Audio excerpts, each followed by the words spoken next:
Hey everybody, and welcome to the official relaunch of the At My Shed channel. I'm Duran, and today we're kicking things off with a blast from the past, a review of this vintage whistle egg alarm cooker from the 1950s. If you're not watching this on YouTube, make sure you head over there and find my channel At My Shed or Single Pop to see the full list of content that I have. The links are in the description down below. Before we dive into this, I want to let you know that this channel will now exclusively be featuring At My Shed content only. If you've been following any of my Single Pop videos, don't worry, you can find the link to that channel in the description down below. Be sure to join both channels to stay up to date for all my latest uploads. Now, I got this little gem about a year ago off of eBay for about $10. Nowadays, you'll find it going for anywhere between $20 and $40 on eBay, Etsy, and other sites. Now, there was no packaging with this or instructions, but that's to be expected with a 70-year-old device. Plus, to be honest, it's pretty straightforward as far as designs go. Now, here's how this thing works. You simply put the eggs on here, put this in a pot, fill it up to the water line, depending on if you want soft, medium, or hard-boiled eggs. Wait for it to have steam build up below, and listen to this little guy whistle. Then you know your eggs are done. This unit already has markings for very soft, soft, and medium boiled eggs. Now, if you go to the top of medium, you actually get hard boiled. If you go to the very soft, I find it's very runny. But for today, we're actually going to demonstrate trying to get to the top of very soft, top of soft, and top of medium, so we can try to get some soft, medium, and hard boiled eggs.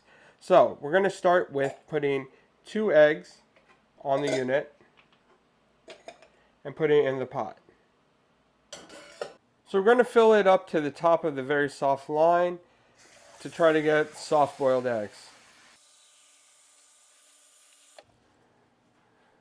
So there you go.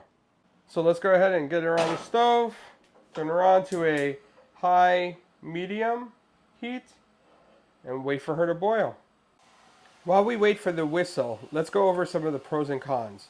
Now, since this item isn't available on Amazon, I had to scour the internet to find these reviews. Here are some of the ones that I found. Under the pros, one reviewer mentioned that it's incredibly accurate and has never let him down with perfectly boiled eggs. Another reviewer loves the nostalgic feel and how it brings a bit of history into their kitchen.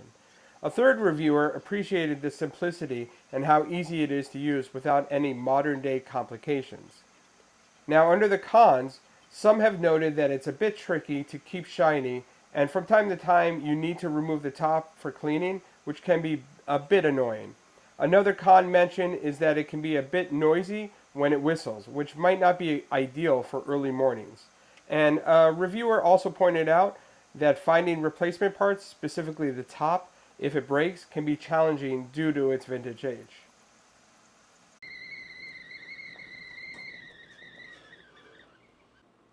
So here's one of the great things about this device. It's because the top is plastic, even though it's hot, you can just pull them out and then start cooling them off with the water, if that's how you want to do it. So, as you'll see, I'm not the best at deshelling, but here's our soft-boiled eggs. We're going to come back to them in a little bit after we do the medium and hard-boiled eggs, and then we're going to cut them open and take a look. So something I didn't consider before I started making this video is that this unit, the last time I used it, I was in my old house, and in my old house, I had my old pots and pans. Since moving here, I upgraded to these ones, which are excellent. Okay, they're dripping, which are excellent. However, unfortunately, they are shallow, which means we're not going to be able to get up to the full line there. So we're going to go ahead and pivot. And what we're going to do is, since I already got the very soft eggs over there, soft-boiled eggs over there, we're going to go to the lower part of soft and the higher part of soft. Thus, we'll have 3 styles that we can actually compare. So let me go ahead and boil these other 2 up. We'll go ahead back to the cutting board and we'll continue.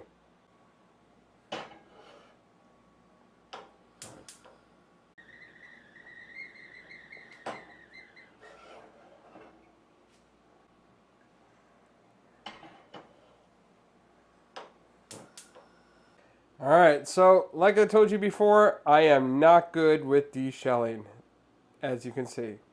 I'm actually curious from all of you, what is your favorite method for deshelling eggs to get really good eggs? I want to know in the comments down below. This is actually why I never make deviled eggs, they're pretty horrible to look at. Oh, there's a shell right there. Anyways, so let's go ahead and get into them, literally. So for the very first one, which were supposed to be soft-boiled eggs, oh, another shell. Let's go ahead and cut them open and see what they look like. There you go. Runny. Yeah, that's exactly what I would expect from a very soft-boiled egg. Not too bad. Not exactly what I prefer, but yeah, I know some people do. So this one was the low soft-boiled egg, so it should be a little bit thicker than that on the inside. More medium-ish. Yeah, a little bit more medium-ish. Definitely not as runny. A little bit runny, very little. Let's see. Oh, one fell apart. And here you go again. Again, not so runny. Let me get a tissue here. Now, the other ones, in a second here, these ones should be more of a medium. Let's go ahead and move all these out. Gonna make some egg salad, I think. Alright, so this one is already falling apart, but there you go. That's definitely more medium. And a medium. So there you guys go. Yeah, this unit is freaking awesome. It does exactly what it says. So if you go to the very top of very soft, you're going to get something like this. If you go to the bottom of soft, you'll get something more like this. And if you go to the top of soft, you'll get more like that, more medium, what I would consider a medium. When I used to use it, I did go up to mediums, and that's where I got the hard-boiled eggs. It was really great. So overall, the vintage Whistle egg alarm cooker is a delightful throwback. It's functional, adds a bit of fun into your kitchen, and it's a great conversation starter. Would I recommend it for everyday use? Maybe not for everyone, but I do quite enjoy it. But for the collectors and anyone else out there that likes those vintage gadgets, I definitely say this is a must-have. Now, I have many other egg and other kitchen gadgets that we'll be doing reviews on as time goes on. So stay tuned for those. Not to mention, I have many everyday products, camping, hiking, survival, and so many other items that I'll be doing as well. So now I want to hear from you guys. What do you think? Do you have any vintage gadgets that you love? Leave a comment down below and let me know.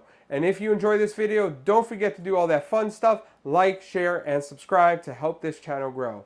Don't forget to hit the notification bell also for more of the kitchen and real-life gadget reviews, as well as camping, survival, and so many more projects here at my shed. And remember, for all the single pop content, check out the description for the link to that channel and subscribe there too. As always, may the best of your today be the worst of your tomorrow. Catch you all on the next one.